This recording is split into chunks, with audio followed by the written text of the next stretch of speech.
If you want to write a book and become a best-selling author, you're in the right place. At Elite Online Publishing, we can help you create, publish, and market your book so that it becomes a #1 bestseller. We work with a limited number of authors to ensure that they receive the best possible service. So if you want to learn how to write and publish a book that will empower you to smartly grow your brand, business, and credibility, apply today. We look forward to working with you. Hey everyone, welcome to the Elite Publishing Podcast, everything about writing, publishing, and marketing your book. Thanks for joining us today. I'm Melanie Johnson, one of the owners and founders of Elite Online Publishing, along with my fabulous business partner, Jenn Foster. Hey, Jenn. Hey everyone, how is it going today? I hope it's going great. I hope you're writing and you're publishing and getting all your knowledge out there. So today we want to focus on marketing, but a certain aspect of marketing, which is called content marketing. Well, what is content marketing? To me, content marketing is the creation of longer form content, whether it's blog posts, it's articles, it's infographics, and videos. So I would say that is content marketing that we know of. Why would you say that's important, Jenn? Yeah, so there's a thing out there called SEO, which is search engine optimization. And a search engine is basically Google or Bing or Yahoo or DuckDuckGo or whatever you use, Safari, whatever you use to search, right? Your online search platform. And when you're searching, you want to have as many things come up about you in your personal brand. So if you have a website, but you never post to the blog and you never change your website, Google probably isn't going to show your website on the first page of Google search, right? Because your website isn't as relevant as someone else's website who has fresh content. So content and having fresh content is what Google wants to see. So when you have a new book, you get an Amazon author page. And every time you write a new book, your author page gets populated to the top of the search engine. When you have a website and you update it, so you update the page or something, then that Google will look at that again. But if you're posting a blog and you're posting it twice a month or once a week, then you're getting that fresh content and you have that SEO, search engine optimization. You're optimizing your website for your content to show up in more places. So having just the blog is good, but you need something to direct to the blog. So that's where your infographics come in, whether you're posting them on Instagram, you're posting them on Pinterest, that's where your videos come in. If you're posting them on Reels, on Instagram, you're posting them on TikTok, you're posting them on YouTube Shorts or YouTube long videos, all of those pieces of content point back to your website or point back to your book or point back to wherever you want them to go, right? So it's a link building strategy through SEO, and having that content and making that content can be very time consuming. And having someone who knows how to create that content and how to create the right kind of content and having someone in your wheelhouse to do that can really help your online and digital presence grow. Yeah, and that's why we found it's really important as an author. What we like to do for our authors is take their book content and turn it into blog posts, turn that content into articles, turn it into infographics, turn it into videos. So then it keeps everything fresh, keeps your author website or business website up to date, like Jenn said.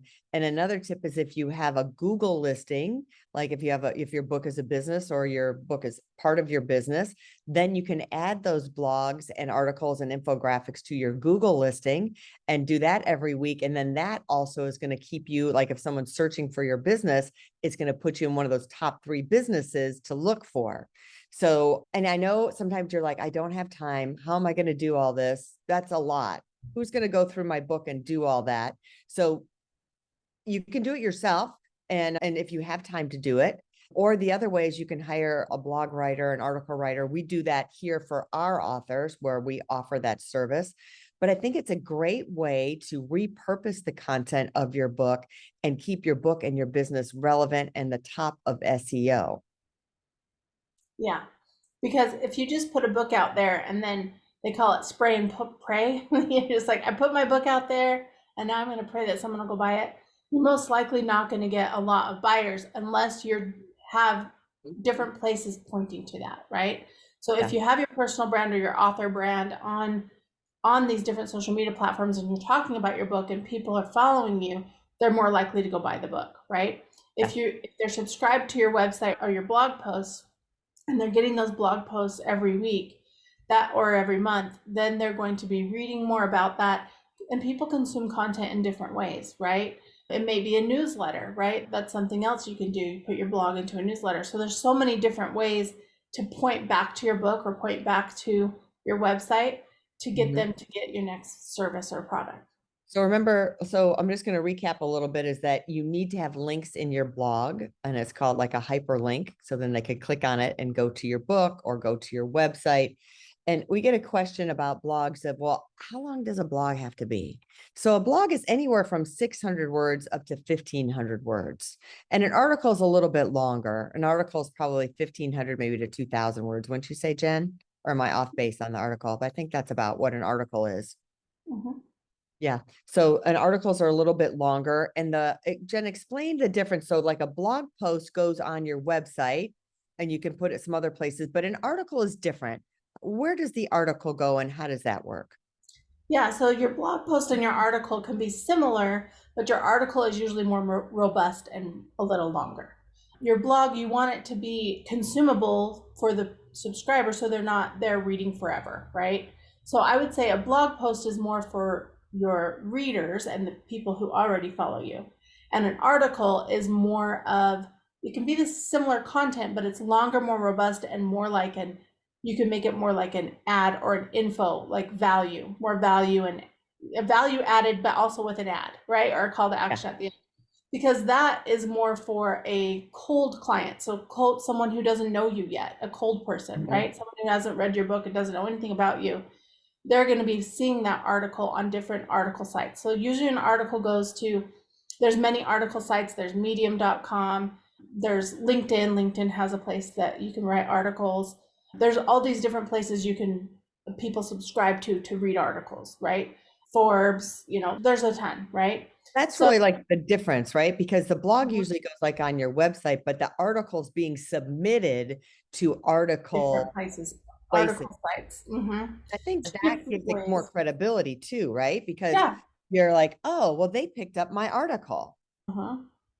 Yeah. So then your article is in more places. It's still pointing back to your website or your book, but it's in more places and it's more to that reader who doesn't know you yet. Where your blog is sometimes found by readers who don't know you, but a lot of times it's people who already know you who are looking at your website and are reading that blog. And that's why I think it's important to have those articles, because like you said, it's SEO, that all of a sudden they're like, oh, this place, Forbes, picked up my article on this. That's credibility when you have that, whether it's, it could be a Mother's Day newsletter that picked it up, if your book is about kids. So I think it's really important to have those. And then videos, you're getting them, putting those on YouTube. And that's really important because then YouTube is owned by Google. And then they both like that together. Don't you think that kind of works together? When YouTube likes you, Google also likes you. Yes, for sure. And YouTube, when you're searching on Google, YouTube shows up in the top search, but you have to click on the video tab, but you can still see all the videos and you'll show up there if you have a lot of content. And then I want to talk about infographics, because I think sometimes they're underrated. So infographics, just like, well, those go on Pinterest. I'm like, yeah. And Pinterest is really popular. Pinterest gets I think people underrate Pinterest for what it is. A lot of people, I use Pinterest all the time, mostly for recipes and decorating and different things. But the other ways you can use an infographic on top of putting it on Pinterest is you can post it on social media. Great thing for LinkedIn. You can send it in emails. So I think because it's this great visual, you can send it as a text message. So all of a sudden someone's getting this visual that explains something. So it can go in a variety of places that you can use that. You could send it just to a ideal customer. You could print it and give it out at an event. So there's a lot of ways that you can use those infographics that can be really powerful because it really simplifies the information that's there. Well, and a lot of people consume content in different ways. So maybe they go to your blog post, but they don't want to read the whole thing, but you have your infographic there. So they just skim the article, they skim the blog post, and then they see the infographic and they actually read that and understand that because they're more visual. Yeah. So I think the crux of this is that you need to do content marketing with your book. It's very wise to do it. It's going to help you find more readers. It's going to help you find a new audience by having this. So it'll reach out to new people that maybe it wouldn't be exposed to your book, because people are always like, well, how do I get new readers? This is a great way to do this. Plus, if your book is a nonfiction book and you're using for your business, it's going to blow up your outreach and SEO to find those new people that could be future customers for you. So the things that we think you should be doing for content marketing are blogs, articles, videos, and infographics. And if you need help with that, you can reach out to us at eliteonlinepublishing.com. Go to the author submission button, get on our calendar, and we can hook you up and get that done for you as well. Or find a great social media team that knows how to do that, or do it yourself. So I hope this was helpful and you learned a lot, and get out there and do some content marketing with your book. And we'll see you next time, and keep writing. Talk to you soon. Bye. If you want to write a book and become a best-selling author, you're in the right place. At Elite Online Publishing, we can help you create, publish, and market your book so that it becomes a #1 bestseller. We work with a limited number of authors to ensure that they receive the best possible service. So if you want to learn how to write and publish a book that will empower you to smartly grow your brand, business, and credibility, apply today. We look forward to working with you.